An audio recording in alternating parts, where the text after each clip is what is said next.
ADNDO, all day, no days off. Back again. All day fam. What's good? Glad to see y'all. Glad to be back every day.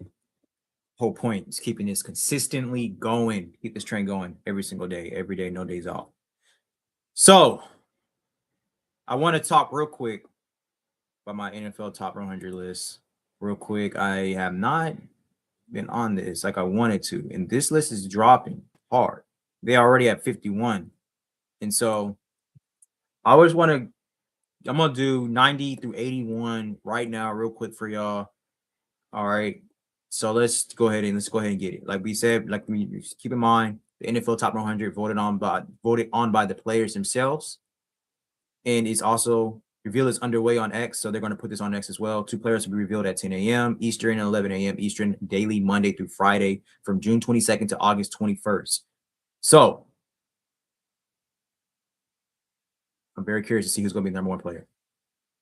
And I'm happy. My boy Justin Herbert has cracked the top 50 because they dropped 51. I don't think Herbert's on 51. So he dropped top 50. I love it. I love it. I love it. I love it. And it's funny because Lamar Jackson was at 67, I think. So it's getting some respect. I love it. All right. So let's get to it. All right. But before one top 10 player is unveiled each weekday beginning at 10 a.m. Eastern on Monday, August 21st, 24th through Friday, September the 4th. All right. So number 90, we got Derrick Brown. Really not solid defensive tackle for the Carolina Panthers. 225 stats was 17 games, 33 tackles, 5 tackles for loss, 5 sacks, 1 forced fumble. Brown was a man on a mission in the follow to his injury-shortened 2024 campaign. His 5 sacks marked a career high, and he frustrated quarterbacks even when he didn't get home. Tying a personal best with 7 batted balls, he vacuumed up by rushing attempts down the gut, 2 making 32 stops to tie for second in the league among defensive tackles. Per PFF, Brown's bounce-back season was wholly deserving of his long-awaited debut on the top NFL top 100. So he just debuted in his top 100, and he had not 90. All right, so really pretty solid defensive tackle. I've seen him play with the Panthers. Panthers was really, really well. They played very well this year. I like what the Panthers did. Kyren Williams, 89. I like Kyren Williams. I like how much of a physical back he is. I think he dropped 4 spots since last time he was on the list. He had 17 games, 259 attempts. He rushed for over 1,200 yards, 4.8 yards per carry, 10 rushing touchdowns, 36 catches, 281 receiving yards, and 3 receiving touchdowns. So, like I said, Kyren Williams is a very, very consistent running back. Across his 3 seasons as a Rams league ball carrier, he's never finished outside 1,100 to 1,300 rushing yards. 13 and 16 total touchdowns or 32, 36 receptions. Los Angeles can seemingly pencil in a center amount of production each year from the tough running Williams, whose boost in efficiency last season made up for splitting more carries with Blake Corum, who's also going to be a really solid back. He fittingly falls in the top 100 near the same range he's been, debuting at 78. So he did drop some spots. He was 78 in 2024, and then he was at 85 last season. Now he's laying at 89. So he's dropping slightly a bit. But does that mean that his production is just dropping, or just the challenge is rising? So I think he's still being very consistent. Williams rushed for 60-plus yards in 13 games in 2025 with an average of 73.6 rushing yards per game. Solid. Then we got 88, Jack Campbell, linebacker from Detroit Lions. Jack Campbell, he played 17 games, 176 tackles, 9 tackles for loss, 5 sacks, 2 forced fumbles recovery. Campbell made his first Pro Bowl and All-Pro team last season, emerging as the heart of the Lions defense. The off-ball linebackers, 176 tackles. That's crazy. Ranked second in the league, but he added a little extra to his bag by more than doubling his previous career stat total of 3.5.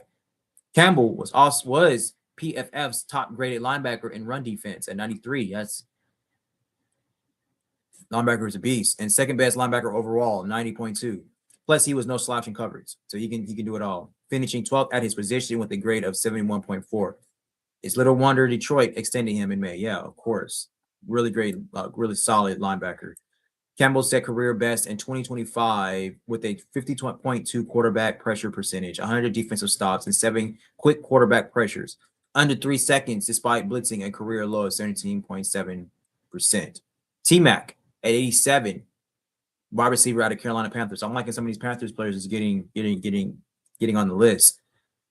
So T-Mac, Tetairoa McMillan, he played 17 games, 70 catches, over 1,000 yards, 14.5 yards per reception, and 7 receiving touchdowns. And if I'm not mistaken, he was a rookie last year, so he's a real deal. McMillan is already the third Panther to grace the top 100. We just talked about that, joining quarterback Bryce Young at number 98 and defensive tackle Derrick Brown at number 90. The 2025 number 7 overall, yes, he was a rookie last year. Overall pick. So this tells you that Panthers, they are picking some good players. They are drafting well.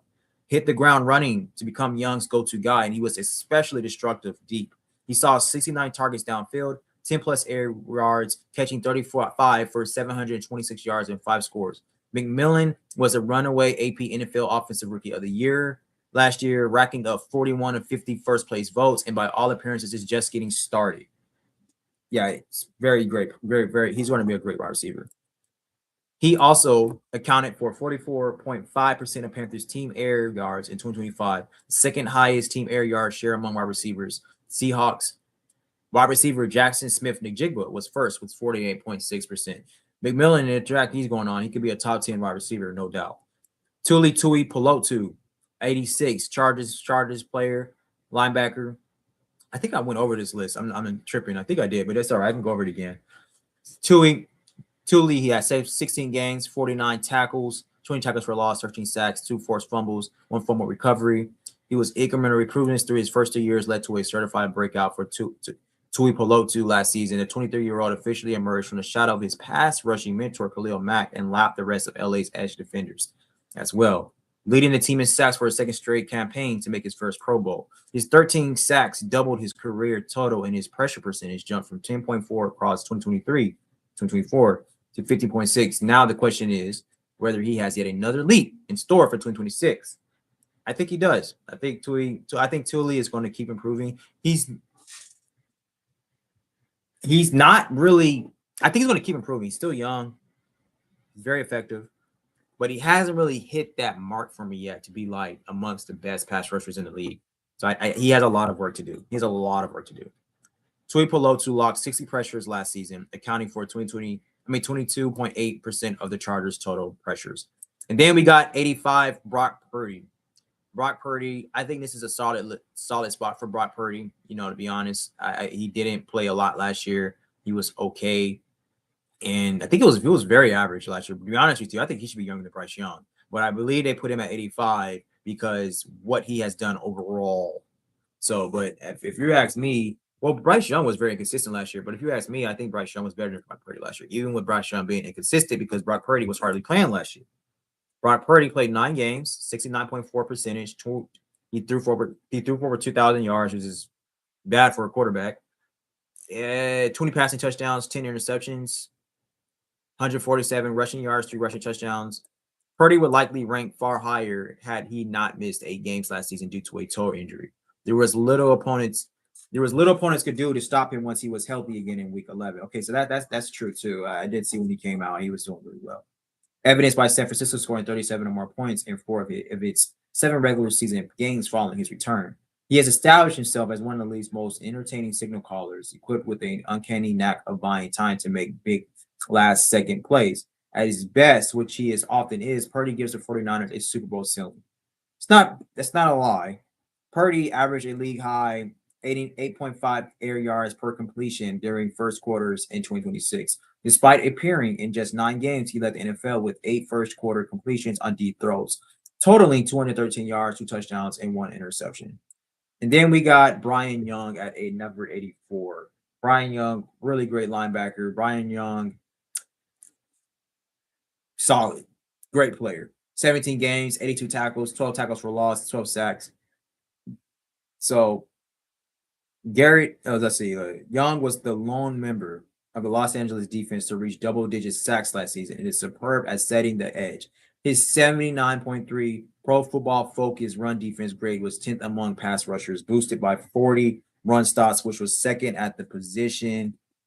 To teams planning on overcommitting to slowing Garrett, beware, Young can make you pay in a hurt. That's dangerous because you only got 8 if they do get AD back, and then you got Myles Garrett, and you got Brian Young. Because people forget about Brian Young because Jerry Verse, but him and Jerry Verse was really great duo. And If you bring back AD, scary. Young collected 12 sacks because Young is also a really great linebacker too. He collected 12 sacks on 54 pressures, good for a 22.2% pressure to conversion rate. Young has now increased his pressure to conversion rate in each of the last 2 seasons, going from 12.7% as a rookie to 15% in year 2 before his most recent uptick. Now, I don't want to say he's a great linebacker, but I think he's good. I mean, he has 82 tackles. I mean, as a pass rusher, I think that, to me, in my opinion, that's good. Jeffery Simmons, defensive tackle out of Tennessee Titans, defensive tackle. Jeffery Simmons is a very, very great defensive tackle, one of the best defensive tackles in the league.